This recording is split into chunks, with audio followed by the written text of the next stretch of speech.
নতুন একটি ব্লগ নিয়ে আপনাদের সামনে হাজির হলাম। আসসালামু আলাইকুম। আমার একটি মাত্রই মামা শ্বশুর, মানে আমাদের একটি মামা, সে সৌদি আরব থেকে এসেছে কয়েকটি মাসের ছুটি নিয়ে আর কি। তারপর সে এসে আমাদের সবাইকে দাওয়াত করলো, আমরা সবাই তার দাওয়াতে সাড়া দিলাম আলহামদুলিল্লাহ। আমি অবশ্য দাওয়াত যখন ছিল তার আগে আমি বাসায় ছিলাম, মানে বাসায় কি মানে আমার বাবা মায়ের কাছে ছিলাম। সেখান থেকে আমি একা এসেছি, কারণ অতিথিদের সাথে আমি একসাথে আসতে পারিনি। তাই আগে এসেই দেখলাম যে সব কিছু গুছানো গাছানো হয়ে গেছে, টেবিলটা গুছানো হয়ে গেছে, খাবার দাবার সব কিছু কমপ্লিট। এবং একটা মজার ব্যাপার কি জানেন, যে এইখানে যে গরুর মাংস রান্না করা হয়েছে সেটা আমার মামা শ্বশুর নাকি রান্না করেছে। এবং পরে খাওয়ার পরে দেখলাম আসলেই খুবই অসাধারণ হয়েছে। আর রান্নাগুলো সবাই অনেক কষ্ট করে রান্না করেছে এবং আমাদের খুব ভালোভাবে আপ্যায়ন করেছে আলহামদুলিল্লাহ। খুবই অপেক্ষা করেছি, কিন্তু অপেক্ষার প্রহর কাটছে না, সবাই আস্তে আস্তে দেরি হয়ে গেল। কি করব বলেন? তাই আগেই বলেছি না, যারা বাসায় আছে তাদেরকে আগে খাবারগুলো দেওয়া হোক। তাই দেবরেরা ছিল, খালাতো দেবর ছিল, মামাতো দেবর ছিল, সবাই মিলে একসাথে খাওয়া দাওয়া হলো। খাওয়া দাওয়ার পরে আম, তারপর অতিথিরা আসলো, তখন প্রায় 4টা বাজে, বিকাল 4টা বাজে। তখন সবাই আসলে একে একে আমার দুই ননদ, তাদের বাচ্চারা, আমার হাজবেন্ড এবং দেবর ছিল আরও, তারা আসলো। আলহামদুলিল্লাহ ঘরটা একদম কানায় কানায় ভরে গেল। মাশাআল্লাহ অনেক সুন্দর হয়েছে। সবাই এসেছে এবং সবার খুবই ভালো লেগেছে আমাদের কে দেখে আর কি। ওদেরকে দেখে, আমাদেরকে দেখে মামা মামি যারা ছিল সবাই খুবই খুশি হয়েছে।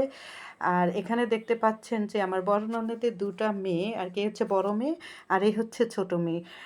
ওরা খুবই ভালো এবং লক্ষ্মী মেয়ে। ওরা আসলো, ওদের সাথে আমার ছেলের মানে খুবই ভালো একটা বন্ডিং। ওরা খুব একসাথে খেলাধুলা করে এবং একসাথেই আর কি সবসময় থাকার চেষ্টা করে। তো এখানে খাবার পরিবেশন করা হচ্ছে আর কি জামাইদের জন্য, জামাই আদর করা হবে তো এর জন্য। মাশাআল্লাহ অনেক সুন্দর হয়েছে, আয়োজনটা তো ভালো হয়েছে, তা তো আগেই বললাম। খাওয়া দাওয়া শেষ, এখানে দেখেন সবাই রিল্যাক্স করতে যাচ্ছে। এখানে আমার ছেলে, এই যে দেখেন, এই দেবরটাকে হাত ছাড়াই করে না। মানে ওর অবস্থা হয়েছে কি, ওকে সবাই ভালোবাসে আলহামদুলিল্লাহ। আর এবং ও সবার কাছে কাছে থাকে। তো এখানে দেখেন খাওয়া দাওয়া সবাই শেষ, সবাই রেস্ট নিচ্ছে। আমিও খাওয়া দাওয়ার প্রায় শেষের পথে আমার আর কি। এখানে খাওয়া দাওয়া হয়ে গেছে, এখন মিষ্টি মুখ করে নিচ্ছি।